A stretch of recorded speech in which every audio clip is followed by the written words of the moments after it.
सलाम मेरे प्यारे दोस्तों और उनके अहबाबों। उम्मीद है आप सब खैरियत से होंगे। आज मेरे चैनल की पहली वीडियो है जिस पर मैं आप सबका स्वागत करती हूँ। तो चलिए शुरू करते हैं। ये कहानी है दो छोटी लड़कियों की। पहले मैं आपको स्लेंडर मैन के एक छोटा सा इंट्रो देना चाहूँगी। जैसे कि आपने स्लेंडर मैन के बारे में तो सुना ही होगा। अगर आपने हॉलीवुड मूवीज़ या फिर शॉर्ट फिल्म्स देखी हो तो उनमें अक्सर एक बूगी मैन अगर स्लेंडर मैन दिखाया जाता है, जो कि एक लंबी सी हाइट, इंसान नुमा लंबे हाथ और पाँव वाली एक मखलूक होती है जिसका फेस तो होता है मगर उस पर कोई फीचर्स नहीं होते, बिल्कुल खाली चेहरे की तरह। स्लेंडर मैन के हवाले से लोगों ने अपने पास से बहुत सी स्टोरीज बनाई हुई हैं कि ये आपके घर में घुस जाता है और इसके ऑक्टोपस की तरह बहुत सारे पाँव निकल आते हैं जो कि आपकी फैमिलीज़ पर हावी हो जाते हैं और वो जंगलों के पार एक मेंशन में रहता है। ये सब कहानी स्लेंडर मैन के बारे में तो ऐसे ही मशहूर की हुई हैं लोगों ने बना बना के। तो मेन पॉइंट पर आते हैं। ये बात 2014 की है, दो 12 साल की लड़कियों की, मॉर्गन एंड बेला, जो कि बचपन की दोस्ती थी जैसे चड्डी बड्डीज। अच्छा, मॉर्गन बहुत ही खुद में रहने वाली लड़की थी जो अपने बारे में ज़्यादा लोगों से शेयर नहीं करती थी, ना घुलती थी ना मिलती थी। लेकिन बेला इसको अकेले रहने ही नहीं देती थी, वो उसको सोशलाइज करने के लिए फोर्स करती थी। और यहाँ पर कभी कभी आ जाती है अनीसा। अब बेला के मुताबिक अनीसा उसको पसंद नहीं करती थी, उससे जेलस होती थी, एट्सेट्रा एट्सेट्रा। जब भी अनीसा मॉर्गन और बेला को साथ देखती थी वो बेला से जेलस हो जाती थी और मॉर्गन को अपने साइड करने की कोशिश करती थी। फिर एक दिन अनीसा एक वेबसाइट पर गई, मैं नाम मेंशन नहीं करूँगी, लेकिन वहाँ हॉरर स्टफ़ शेयर होता था जैसे कि भूतों के बारे में और इस तरह का स्टफ़ जो भी है वो सब शेयर होता था। वहाँ पे स्लेंडर मैन के हवाले से भी कुछ स्टोरीज़ थी जिसको अनीसा ने रीड किया और वो उससे बहुत ज़्यादा ऑब्सेस्ड हो गई। और फिर उसने मॉर्गन से भी स्लेंडर मैन के बारे में डिस्कस किया, उससे शेयर किया और मॉर्गन से इतना डिस्कस किया कि वो ऑब्सेस्ड हो गई स्लेंडर मैन से। फिर अनीसा को पता चला कि मॉर्गन को स्किज़ोफ्रेनिया है, मींस मॉर्गन के साथ ये प्रॉब्लम था अगर कि वो किसी चीज़ या किसी फिक्शनल कैरेक्टर में ज़्यादा इंटरेस्ट लेती थी तो उसको लगता था कि वो बस अब उसको रियल में दिखने लग गया, उसके साथ है, उसके साथ घूम रहा है, उसके साथ खा रहा है। उस तरह ये उसकी दिमागी हालत नॉर्मल नहीं थी, इस वजह से उसके साथ ये प्रॉब्लम थी। जैसे ही उसे स्लेंडर मैन के बारे में सुना उसने इस बात का यकीन करना शुरू कर दिया कि स्लेंडर मैन उसके साथ वो रहता है। इस तरह से मॉर्गन को फीलिंग्स आना स्टार्ट हो गई। ओके, अनीसा और मॉर्गन दोनों एक इमेजिनरी स्लेंडर मैन पर ऐसे यकीन करने लगी जैसे वो वाकई में है और वो उनको बोल रहा है कि मैं, अगर तुमने मेरी मर्ज़ी नहीं करी तो मैं तुम्हें जंगलों के पार मेंशन में ले जाऊंगा, ऐसे ऐसे कर। फिर उनको लगा कि ये सब जो बातें हैं उन्हें दुनिया को यकीन दिलाना चाहिए। उन्हें लगा कि स्लेंडर मैन उनसे ये कह रहा है कि तुम लोगों को मेरे लिए सैक्रिफाइस करना पड़ेगा वरना मैं तुम दोनों की फैमिलीज को खत्म कर दूंगा, मैं तुम लोगों को ले जाऊंगा। इस तरह करके अनीसा और मॉर्गन ने खुद से सोचा और उनको लगा ये वाकई में हो रहा है, क्योंकि उनको लगा सिलेंडर मैन ने उन्हें टास्क दिया है कि तुम्हें सेक्रीफाइस करना है, तुम्हें किसी की कुर्बानी देनी, तो उनको बेला से बेहतर ऑप्शन कोई नज़र नहीं आया।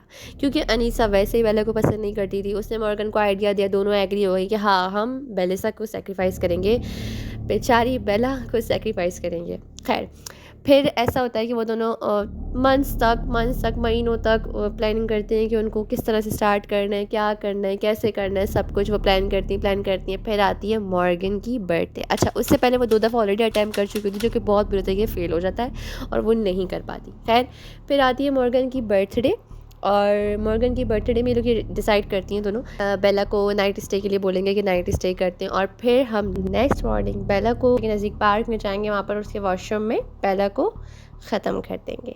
ठीक है, तो ऐसे ही एज़ पर प्लान्ड मॉर्गन की बर्थडे आती है, वहाँ पर नाइट स्टे होता है और फिर नेक्स्ट मॉर्निंग वो लोग मॉर्गन की मामा से परमिशन लेते हैं और फिर निकल जाते हैं। ठीक है, अब वो लोग निकल जाते हैं पार्क के लिए। पार्क में जाते हैं, अब थोड़ा बहुत खेलते हैं, स्केटिंग करते हैं। फिर वो वॉशरूम में किसी बहाने से बेला को लेकर जाते हैं।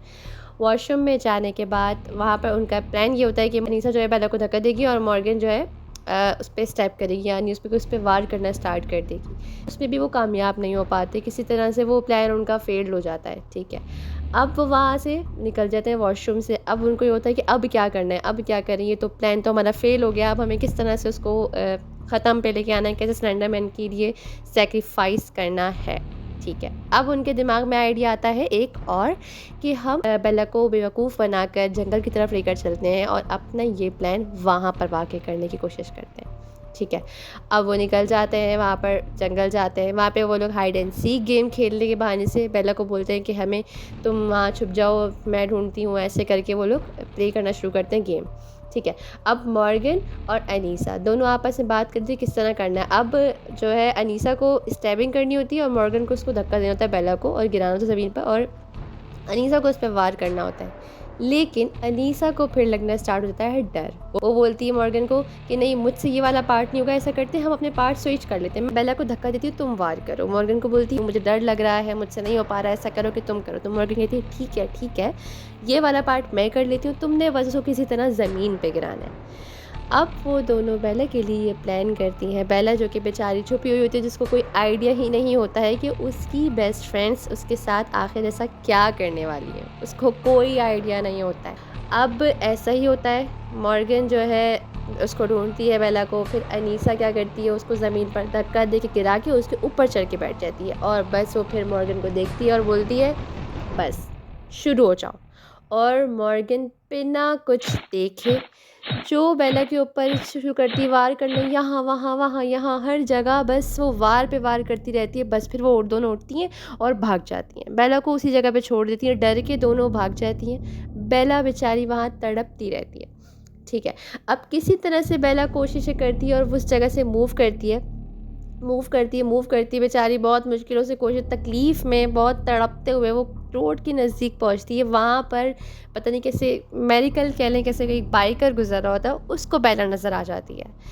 फिर बेला को वो देखता है, वो उसी वक्त पुलिस से कांटेक्ट करता है। पुलिस वहाँ पहुँचती है, बेला को हॉस्पिटल पहुँचाती है। बेला से जितनी इन्फॉर्मेशन ले सकते होते हैं लेते हैं, उसके घर के बारे में, उसके बारे में कि किस तरह से वो इस जगह पर पहुँची, क्या हुआ, वो सब कुछ जितनी इन्फॉर्मेशन बेला प्रोवाइड कर सकती होती है वो कर देती है। ठीक है, अब पुलिस निकलती है बेला के घर के लिए। वहाँ पर बेला की मदर मौजूद होती है। जैसे ही बेला की मदर को बताया जाता है, वो बस सब कुछ छोड़ती छाड़ती है, हॉस्पिटल के लिए निकलती है। वहाँ पर बेला से मुलाकात करती है, बेला को जिस कंडीशन में देखती है उनसे बर्दाश्त नहीं हो पाता, वहाँ पर वो इतना रोती हैं। खैर फिर वहाँ पर नर्स को बात करते हुए सुनती हैं कि 2 नर्सेस आपस में गुफ्तगू कर रही हैं कि इस लड़की के हाथ पे 4 निशान हैं, वार किया गया 4 दफ़ा, पाँव पे 5 दफ़ा वार किया गया, कंधे पे इतनी दफ़ा, टोटल 19 दफ़ा बेला के ऊपर वार किया गया है।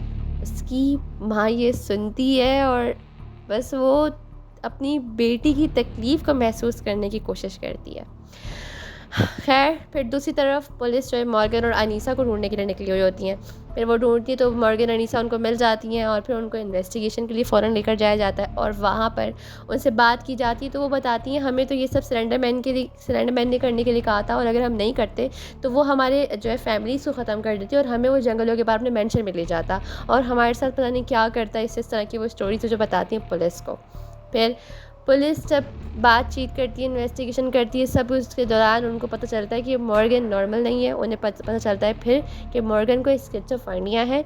इस वजह से उसने तो इन सब चीज़ों पे रियलिटी समझा, इन सब चीज़ों को। फिर मॉर्गन को 40 साल की मेंटल इंस्टीट्यूट में सज़ा सुनाई जाती है और अनीसा को 25 साल।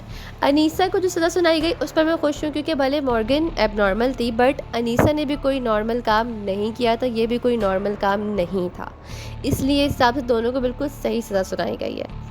बाकी बेला बिल्कुल ठीक है, अब वो सर्वाइव कर चुकी है इस पूरे किस्से से और वो बाहर आ चुकी है। 2 तरफ से उसको तकलीफ़ मिली है, एक तरफ उसको अपनी दोस्तों की बेवफाई की तकलीफ़, दूसरी तरफ जो उसके जिस्मानी तौर पे 19 दफ़ा वार किया गया था उससे भी वो सर्वाइव कर चुकी है।